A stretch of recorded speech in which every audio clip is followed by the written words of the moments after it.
Thank you. Thanks again, Kate. That was a phenomenal presentation. Again, that's the full spectrum of perforations from the big vessels to the small vessels. And maybe we'll just get everyone's thoughts regarding coils versus fat, and then about reversal. I think these are two topics that are fairly debated. Maybe just people who believe that we should reverse after a small vessel perforation, even if you coil it. I know, Jay, you want to maybe start on this? Yeah, that actually came up in the chat room as well. I think that reversing after you've completed whatever repair you deem necessary is good and probably prudent to do, and we do this routinely. But I would caution against reversing while you're working. I would not do this with catheters or balloons or wires down an artery. I think you're just going to create another problem. That actually came up in the... Absolutely. Jason, what are your thoughts about coils versus fat? You have any big preference on one way or another? Yeah, in general, my preference is coils just because I'm much quicker with it than getting fat, mixing it with contrast, shoving it down a microcatheter. If you've got a microcatheter or a bioactive coil, then those will usually seal it very quickly. But if you use a bare coil, which most of us are using for these small coils, I like the neuro coils that are 014 compatible and could go right down a Corsair or Turnpike. But those oftentimes you need to reverse as well. And so I would echo Jay's thought is that once you've got your coils in and it looks like you've got a good plug, then reversing is helpful because then it helps those things to then fully clot off the vessel. But my preference is coils just because I'm much quicker with them.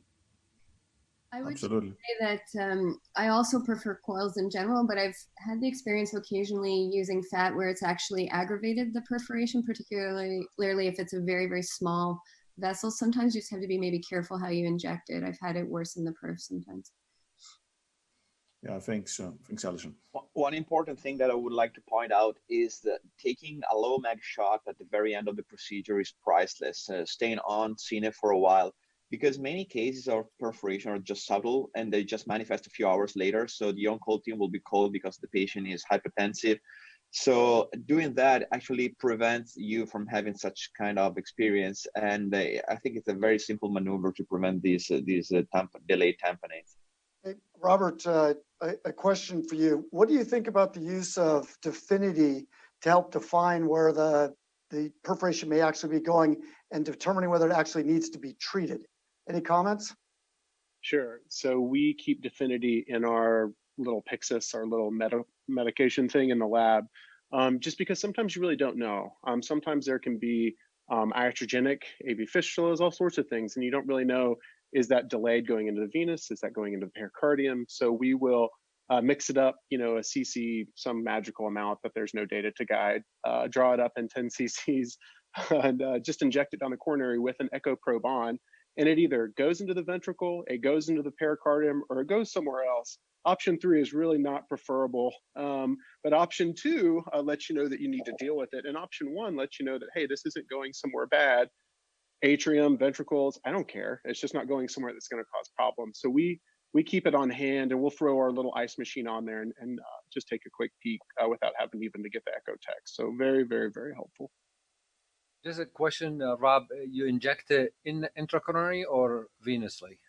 Oh, my apologies. That's obviously a great point, Cal, which is why you're here. And so, yeah, we just inject it straight in the guide, straight into the coronary to see, if it, again, is going into a space or not that we need to deal with. So you can do it either way, Cal. So in the lab, it's nice because then you can make a determination whether to come out of the lab. If you have questions about somebody after they've left the lab, you can get it intravenous. It does give you relatively the same information. If you don't see DEFINITY in the pericardium, you're okay. So you can do it either way. This is just doing it as a way, I think. And I would add to the coil fat conversation, I think it really depends on the size of the vessel you perf. Little tiny distal, nothing, fat probably is reasonable. And again, Allison's correct. You can hydraulically make things worse. You can also take coils and make the holes worse because you can prop the hole open with the coil. So I think you have, again, this is about not every perf's the same, and you need to have a couple different solutions in your bag, and you need to watch other people's complications as much as you can to help have a better determination of when one strategy's pluses may be better than their minuses and vice versa. Perfect. And I think the key things are replace your wire as soon as you can. If it's a polymer jacket or a stiff wire, the basic things. And then I think what Alison was saying, make sure at the end that you don't have any residual perforation. Any other thoughts?